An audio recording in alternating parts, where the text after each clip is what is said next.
Indians and dogs are not allowed. ये line सुनते ही सबसे पहले अमिताभ बच्चन की फिल्म मर्द का वो सीन याद आता है जिसमें अमिताभ अपने घोड़े और कुत्ते के साथ शीशा तोड़कर स्विमिंग में अंग्रेजों की पिटाई करते हैं। और हम आज भी उस सीन को देखकर ऐसे खुश होते हैं जैसे हम ही अंग्रेजों की पिटाई कर रहे हो। पर एक वो फिल्म थी और वो बस एक सीन था। पर क्या आप जानते हैं कि आजादी के इतने साल बाद भी इंडिया में कुछ ऐसी जगहें हैं जहाँ कुत्तों को तो जाने की इजाजत है लेकिन इंडियंस के लिए नॉट अलाउड का बोर्ड लगा हुआ है। चलिए जानते हैं कहाँ है ये जगह है। बेंगलुरु का यूनो इन होटल। केजीएफ वाले रॉकी भाई यानी सुपरस्टार यश चाहे तो कुछ भी कर सकते हैं लेकिन चाहकर भी वो बेंगलुरु के इस होटल में नहीं जा सकते हैं। और न ही आईपीएल में रॉयल चैलेंजर्स बैंगलोर की ओर से बॉलर्स की कुटाई करने वाले विराट कोहली भी करोड़ों खर्च करके भी इस होटल में एक रात तक नहीं गुजार सकते।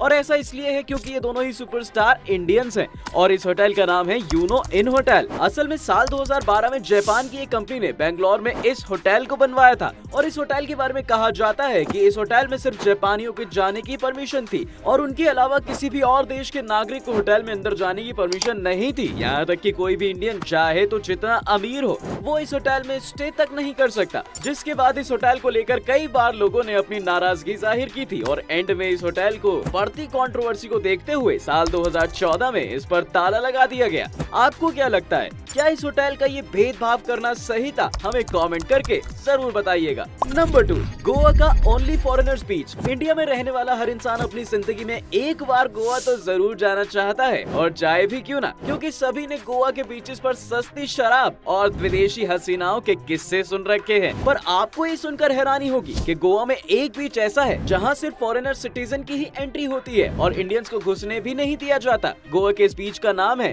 अंजुना बीच। अंजुना बीच पर आपको शायद ही कभी कोई इंडियन नजर आएगा। ऐसा माना जाता है कि गोवा की टोटल इनकम का ज्यादातर हिस्सा दूसरे कंट्री से भारत घूमने आए फॉरेनर टूरिस्ट से आता है। और अगर ऐसे में गोवा घूमने गए किसी देश टूरिस्ट की वजह से फॉरेनर टूरिस्ट को कोई परेशानी हुई तो गोवा को लॉस उठाना पड़ सकता है, क्योंकि ज्यादातर फॉरेनर यहाँ अपना हॉलीडे वैकेशन एंजॉय करने के लिए आते हैं और उसमें किसी भी तरह की डिस्टर्बेंस पसंद नहीं करते। इसलिए इस बीच पर इंडियंस आर नॉट अलाउड। पर सबसे हैरान करने वाली बात तो ये है कि यहाँ कानूनी रूप से कभी बैन ही नहीं लगाया गया। हिमाचल प्रदेश में कसोल इलाके का फ्री कैफे। अब बात करते हैं हिमाचल प्रदेश में बने फ्री कसोल कैफे के बारे में, लेकिन इससे पहले ये जान लेते हैं कि इस कैफे में ऐसा क्या है जिसकी वजह से इंडियंस पर आने का बैन है। तो सबसे पहले आपको बता दें कि इसको चलाने वाले लोगों का संबंध इजराइल से है और उनका कहना है कि कैफे में सिर्फ इजरायली फूड और ड्रिंक्स ही सर्व की जाती हैं और इसलिए वो लोग इंडियंस को कैफे में नहीं आने देते, क्योंकि उनके फूड और इंडियंस फूड अलग होते हैं। बाहर से सोचने पर ये बात छोटी सी बात लगती है, पर गौर से सोचें इतनी भी छोटी बात नहीं लगती। जैसे कि सब जानते हैं कि इजराइल की सीक्रेट एजेंसी मोसाद का एजेंट दुनिया के हर कोने में फैला हुआ है, जो इजराइल गवर्नमेंट के लिए दूसरी कंट्रीज पर नजर रखती है और उन कंट्रीज के सीक्रेट का पता लगाती है, जिससे वक्त आने पर उन कंट्रीज से अपना काम निकलवाया जा सके। और ये बात पूरी दुनिया जानती है कि आने वाले टाइम में इंडिया जियोपॉलिटिक्स में एक सुपर पावर का रोल प्ले करेगा। तो कहीं इजराइल अभी से इंडिया के सीक्रेट पता लगाकर इंडिया को अपनी साइड करना चाहता हो और फिर जब इस कैफे में इंडियंस को इतनी डिस्क्रिमिनेशन का सामना करना पड़ता है तो क्यों इंडियन गवर्नमेंट इस कैफे को बंद नहीं करवाती? और कहीं इसे चलाने वाले लोग मोसाद के एजेंट तो नहीं है और ये कैफे सिर्फ एक कैफे ना होकर मोसाद का इंडियन हेड क्वार्टर तो नहीं है। Number 4, red lollipop hotel Chennai. Chennai का रेड लॉलीपॉप होटल एक ऐसा होटल है जो इंडिया में होने के बावजूद इंडिया के लोगों को अपने यहाँ आने नहीं देता और सिर्फ फॉरेन कंट्री से आए लोगों को ही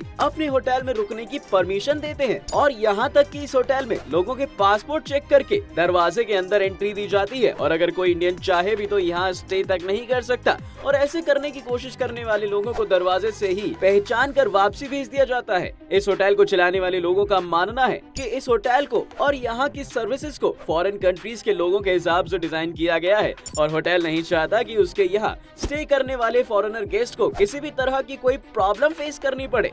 और हम भारतीयों को तो जानते ही है आप, बस यही वजह है कि ये होटल इंडियंस को कहता है पहली बार इंडिया घूमने आए फॉरेनर को ज्यादा प्रायोरिटी देता है। Number 5, north sentinel island, Andaman Nicobar. Andaman Nicobar India का वो हिस्सा है जिसके बारे में इंडिया के लोगों को कम ही पता है। वैसे तो अंडमान निकोबार 572 आइलैंड्स का ग्रुप है जहां आप किसी भी हिस्से में आराम से घूमने जा सकते हैं, बस एक आइलैंड को छोड़कर, क्योंकि गवर्नमेंट नहीं चाहती कि कोई इस आइलैंड पर कदम भी रखे। और इस आइलैंड का नाम है नॉर्थ सेंटिनल आइलैंड। असल में यहाँ सालों से कुछ आदिवासी जनजाति के लोग रहते हैं जो बाहरी दुनिया से किसी भी तरह के कांटेक्ट नहीं रखना चाहते और ना ही अपने यहाँ आए किसी बाहरी आदमी को बर्दाश्त करते हैं। ये इतने खतरनाक हैं कि अगर कोई गलती से भी इनके इलाके में आ जाए तो उसका अंजाम बहुत बुरा होता है और गवर्नमेंट ने इसी सब को देखते हुए यहाँ पर जाने से बैन लगा रखा है।